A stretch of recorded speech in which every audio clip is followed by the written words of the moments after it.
Hey guys, in today's video, we got my Diana Chaser. It's got a 17-inch barrel, modified by Buck Rail, and it looks kind of like a mini AR-15. It's got a bug buster scope, and it's really awesome. It's got a pretty cool background story and Blue Line Global that helped me out. They have great customer service, and I want to talk about it a bit. So, this Diana Chaser was gifted me with a 8-inch barrel with all this the Buck Rail customized stuff, and it even has trigger work done with it. It was originally, I think, Big J's air guns. If I might mix up someone else's name or something, but I'll probably put up the original guy's name. So he gifted it to Travis from the channel Oshoot, and Travis gifted it to me.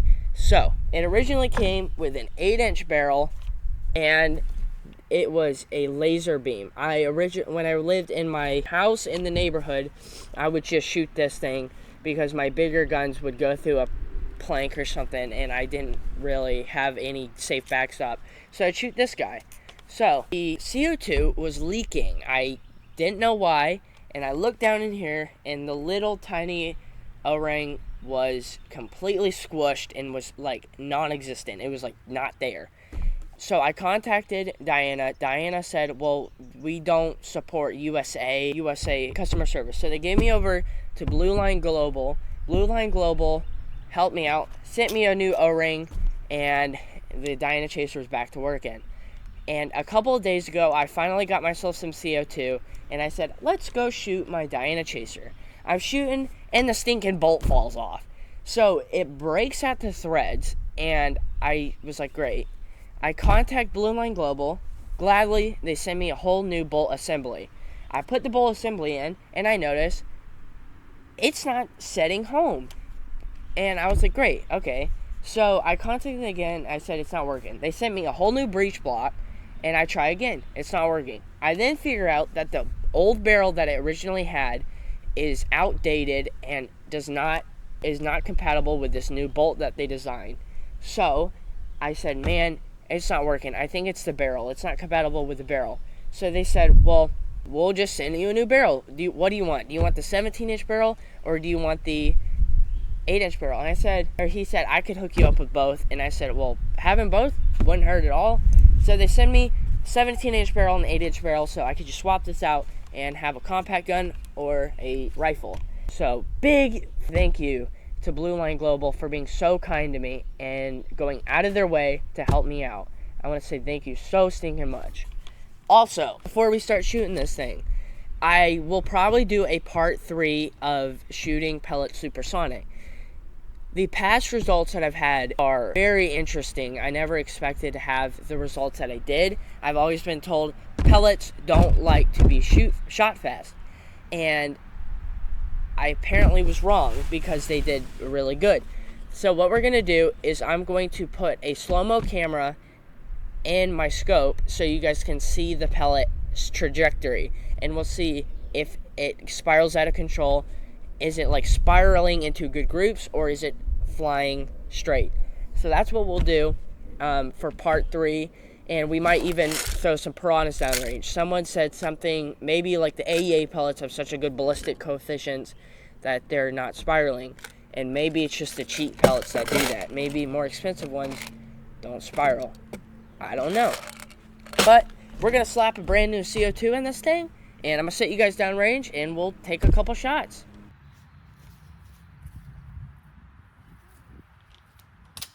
Okay, guys. I got everything running, and we're going to take some shots. I got a couple shots in this mag, so we're going to send some lead down range. This is like 45 yards, too. The gun shoots a little bit hot when a new CO2 is put in there, so the groups might shift.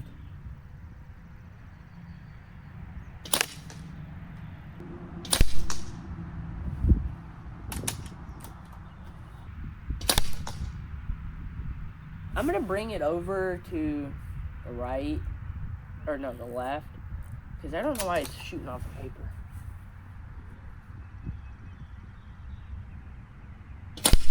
There we go. At least it won't go off the paper. Oh my gosh, that went in the same hole.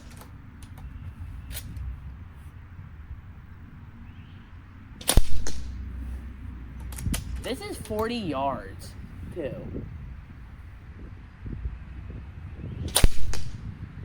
And it's actually probably putting up a pretty good... Yep, it just did the jam thing. It just bent this pellet.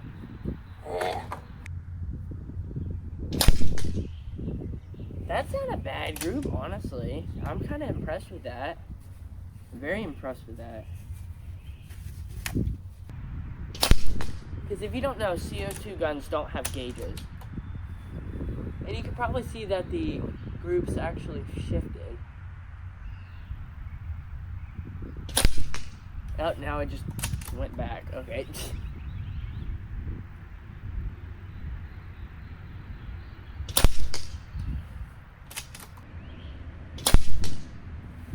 It's actually not a bad little group. I'd say 2 inches. That'd still get me a squirrel.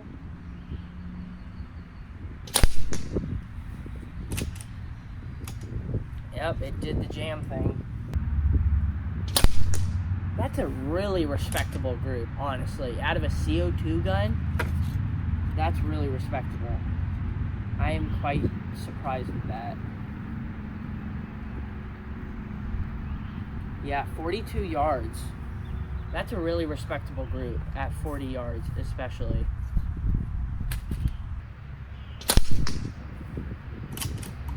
The group just dropped. Might be losing air. I think that's what's going on. The groups are shifting.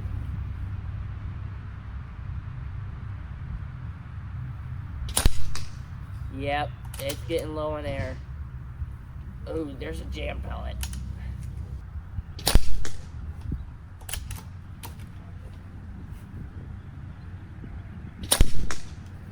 Yep, you can probably tell. There it is. That's the last CO2. Yep. Last of the CO2. And those groups are actually pretty respectable. I'm going to go turn that camera off and we'll talk a little bit. All right. After shooting the Diana Chaser, I'm very happy.